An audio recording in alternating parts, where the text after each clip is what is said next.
Olá pessoal, estamos de volta para a nossa segunda e última agenda. Bem, nós vamos tratar neste vídeo de duas abordagens que têm uma grande influência na compreensão do desenvolvimento e da aprendizagem humana. Bem, uma delas teve origem no final do século XIX, mas o impacto perdurou e perdura, durante todo o século XX e o século XXI, que é a psicanálise proposta por Sigmund Freud, um nome que certamente vocês já ouviram falar. A segunda abordagem que nós vamos tratar e os impactos que eventualmente ela tem no âmbito da educação é a abordagem piagetiana, ou a psicologia proposta por ele para compreender aí os elementos que nos proporcionam o desenvolvimento e a aprendizagem. É interessante sublinhar logo de início que enquanto a psicanálise vai dar uma ênfase maior na constituição, no desenvolvimento psicossexual, ou seja, a formação da personalidade, da identidade, a psicogenética do Piaget, proposta por ele, vai dar uma ênfase maior, especialmente na forma como nós vamos tratar aqui na disciplina, no desenvolvimento cognitivo, os aspectos ligados aí ao desenvolvimento da inteligência, por exemplo.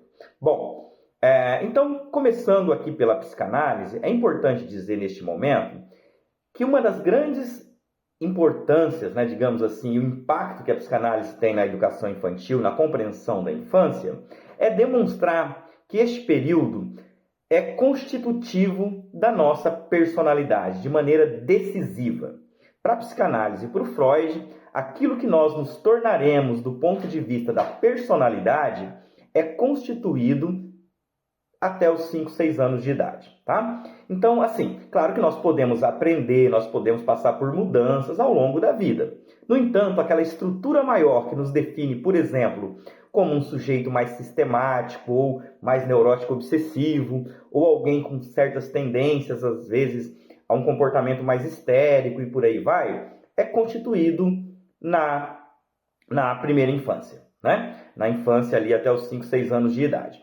E para além disso, a maneira como você se relaciona afetivamente, o modo como você escolhe os seus parceiros e parceiras, enfim, tudo isso seria muito, mas muito influenciado pelos seus primeiros anos de vida, tá? E aí, a psicanálise vai estudar essa dinâmica a partir das relações, dos afetos, especialmente com a família, mas não apenas, especialmente no mundo que nós temos atualmente, na vida contemporânea, em que as crianças passam grande parte da vida junto aos professores, na educação infantil e tudo mais. Então, vamos prestar atenção nisso, tá? Para a psicanálise, a partir do momento que a criança nasce e ela entra em contato com o mundo e passa a lutar pela sua sobrevivência, ela vai organizando o seu modo de se colocar no mundo a partir dessas relações afetivas e sempre muito sustentado também em bases biológicas,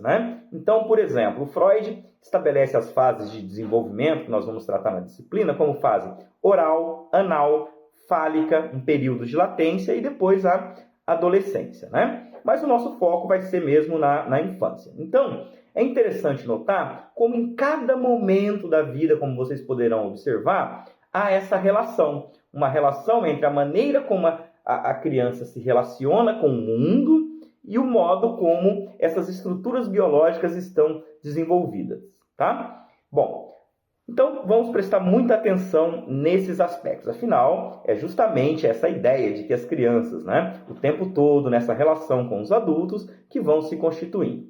Por outro lado, nós vamos abordar também a questão a partir de um prisma que dá uma ênfase maior, digamos assim, nos aspectos cognitivistas, a saber, a psicologia genética de Jean Piaget. Piaget é um autor muito importante aí do século XX, XXI, Ele viveu até os anos 1980 e teve uma influência muito grande aí numa linha da educação chamada construtivismo.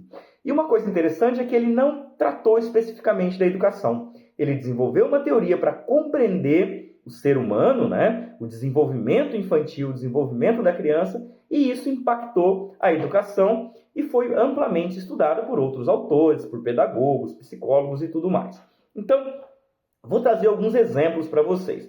Para o Piaget, a criança, no seu processo de desenvolvimento, né, ele tem maneiras muito peculiares de perceber o mundo, né? E cabe ao professor, aí quando os professores, os pedagogos se apropriam dessa teoria piagetiana, provocar situações em que o aluno possa construir o seu conhecimento, o seu desenvolvimento, né? Então, para o Piaget, ele estabelece períodos muito básicos assim, e que a partir da maturação de alguns elementos biológicos, a criança está pronta para enfrentar o mundo e desenvolver outros elementos. Então, por exemplo, olha, período sensório-motor é um período em que a criança ainda não tem uma capacidade de abstração desenvolvida. Então, ela lida com o mundo de maneira sensorial. Ela pega, quebra, joga, monta, desmonta, né? Ouve o barulho, se interessa por isso, né? Essa fase avança ali até o primeiro ano de vida e, na sequência,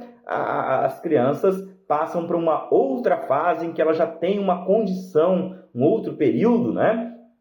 Que começa a desenvolver, por exemplo, a simbolização, etc. Então, a gente vai ver esses momentos, né? Então, período sensório-motor, pré-operatório, operatório concreto e por aí vai, tá? Então, é interessante a gente observar neste momento e trazendo uma aproximação inicial para vocês, que uma ideia básica para o Piaget é essa. A criança se desenvolve por meio da interação com os adultos, né, claro, e ela vai buscar soluções para eventuais problemas que ela encontra, né? Então, fazendo essa apropriação, como eu disse, caberia aos professores, desde a educação infantil, provocar desequilíbrios, né? Para que essa criança, frente a uma situação, ela tenha que buscar novos elementos para interpretar e mudar e assim se desenvolver e aprender. Então, nós veremos tudo isso de maneira mais detalhada, tanto nos textos quanto nos debates que nós faremos, nos fóruns e nos encontros síncronos, tá bem? Espero que vocês gostem